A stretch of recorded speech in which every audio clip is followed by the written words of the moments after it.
Bonjour, je te retrouve avec beaucoup de joie. J'ai eu l'occasion par le passé de te parler des faux pasteurs. Aujourd'hui, je te parlerai des trafiquants. Juste avant, prions.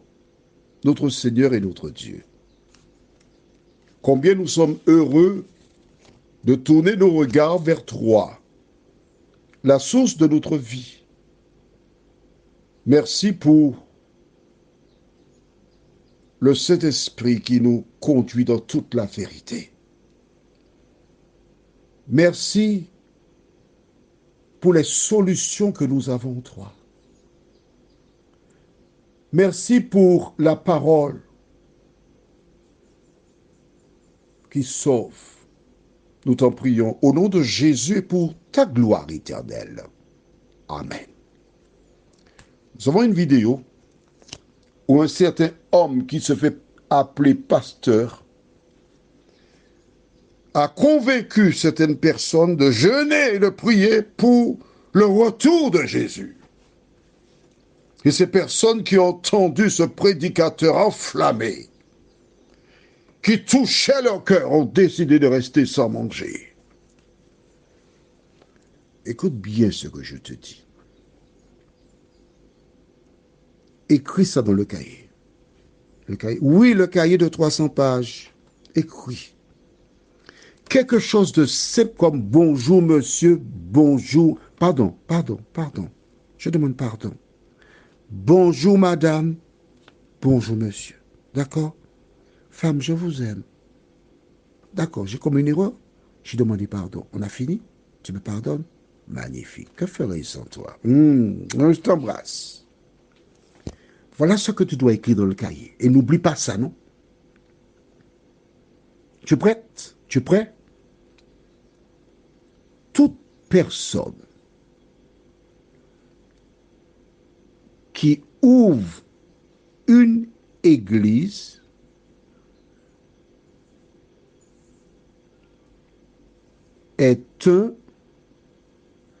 toute personne qui ouvre une église est un agent de Satan. Point. Tu mets des guillemets si tu le veux, puis tu me marques derrière Jean-Claude. Pourquoi? Écoute-moi. Mais c'est le bon sens. Voudrais-tu me convaincre que depuis le départ de Jésus de la terre jusqu'à cette personne, que le monde était dans les ténèbres? Alors réfléchis. C'est cette personne qui arrive, qui a la lumière, et tous les autres sont perdus. Nous sommes aujourd'hui, je regarde sur mon ordinateur, là. Zut, je n'ai pas encore ouvert l'ordinateur, mais je l'ouvre, je vais te donner la date et l'heure précise. Pourquoi je veux faire cela? Je t'explique. Parce qu'à la Martinique, on a eu un désastre le 8 mai 1902 où des personnes perdirent la vie. 2 personnes, il n'y a eu que 2 survivants à cette catastrophe de ces biens. D'accord? Et par rapport à cela, il y a un petit proverbe que j'aime beaucoup, que j'applique, puisque pratiquement la population a été détruite à l'occasion de l'éruption volcanique. Il y a une expression qui est la suivante, je cite 2 points, ouvrez les guillemets, tout couillon mort Saint-Pierre. En français, tous les couillons, on dit couillons en français, ou imbéciles, sont morts à Saint-Pierre. Ne me dis pas que tu es le dernier qui se soit échappé. Ne laisse pas les gens te couillonner. Alors aujourd'hui, on est le vendredi 5 mai à 6h28. C'est l'heure à laquelle cet audio est enregistré. D'accord? Un jour, les disciples, alors écris dans le cahier, puisque tu es déjà dans le cahier. Il ne faut pas perdre de bonnes habitudes. C'est bon? Tu as ton bic à main? Écris 2 Pierre, chapitre 2. 2 Pierre chapitre 2, les versets 1 à 3. Tu as écrit 1 Pierre chapitre 2, versets 1 à 3 déclare: il y a eu parmi le peuple de faux prophètes, et il y aura de même parmi vous de faux docteurs, qui introduiront sournoisement des sectes pernicieuses et qui, rognant le maître qui les a rachetés, attireront sur eux une ruine soudaine. Verset 2. Plusieurs les suivront dans leur dérèglement, et la voix de la vérité sera calomniée à cause d'eux. Alors, je te rappelle le code, hein? Note dans le cahier, toujours Jean 14, verset 6. Il faut avoir un cahier, tu es au cours. Jean 14, 6 déclare, Jésus lui dit, je suis le chemin, la vérité et la vie, nul ne vient au Père que par moi. Quand tu lis dans la Bible le mot vérité, tu remplaces par quoi? Alors, toi qui es au fond là, réponds-moi. Tu remplaces par Jésus. Donc je relis le verset 2. Plusieurs les suivront dans leur dérèglement, et la voix de la vérité, je remplace par la voix de Jésus sera calomniée à cause d'eux. Verset 3. Par cupidité. Ça veut dire cupidité quoi? Aimer l'argent, la richesse. Par cupidité, ils trafiqueront de vous au moyen de paroles trompeuses, eux que menacent depuis longtemps la condamnation et dont la ruine ne sommeille point. Tu as entendu ça? La Bible avait dit. Pourquoi ces personnes en Afrique sont-elles mortes? Parce qu'elles n'ont pas lu la Bible. Parce qu'elles ont fait exactement ce que certains d'entre vous, je dis vous, font. Parce que toi, tu ne fais pas ça. Tu lis la Bible. Je te répète encore, lis la Bible. Si tu n'as pas compris, lis la Bible, lis Bible là. Si c'est plus facile pour que tu comprennes, lis la Bible. Si ces personnes avaient lu la Bible, elles ne seraient pas mortes.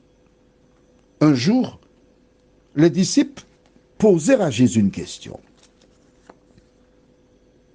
Une question importante.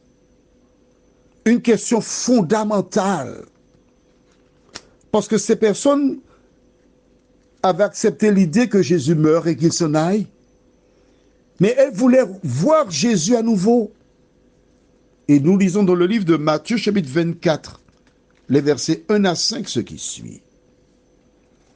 Comme Jésus s'en allait au sortir du temple, ses disciples s'approchèrent pour lui en faire remarquer les constructions. Mais il leur dit, voyez-vous tout cela? Je vous le dis en vérité, il ne restera pas ici pierre sur pierre qui ne soit renversée. Il s'assit sur la montagne des Oliviers, et les disciples vinrent en particulier lui poser cette question. Dis-nous, quand cela arrivera-t-il et quel sera le signe de ton avènement et de la fin du monde? C'est ce qui nous intéresse, la fin du monde. Verset 4. Jésus leur répondit, prenez garde que personne ne vous séduise, car plusieurs viendront sous mon nom, disant, c'est moi qui suis le Christ. Et ils séduiront combien? Beaucoup de personnes.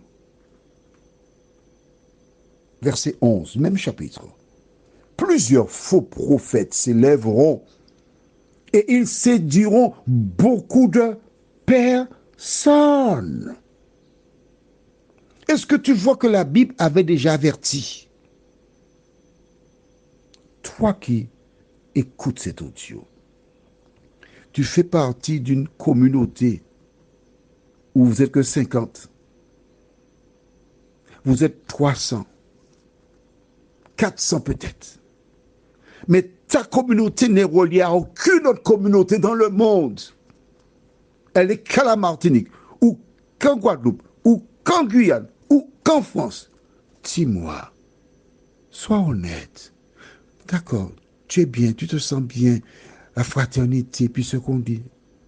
Mais oui, d'accord. Mais est-ce que c'est l'église de Dieu? Pas du tout. Parce que Jésus a institué son église en partant. C'est vrai qu'il y a plein de choses qui se sont déroulées, mais l'église de Dieu, elle est là. Elle est mondiale. C'est-à-dire dans le monde entier, des personnes ont la même conviction et marchent selon la parole de Dieu. Elle est là. Toute communauté isolée est une succursale mise en place par le diable. Pourquoi? Et c'est ça qui est important. Dans les années entre 76 et 80, il y a eu un homme qui s'appelle Jim Jones. Tu peux chercher. Il emmena des centaines d'Américains en Guyane hollandaise, Guyana.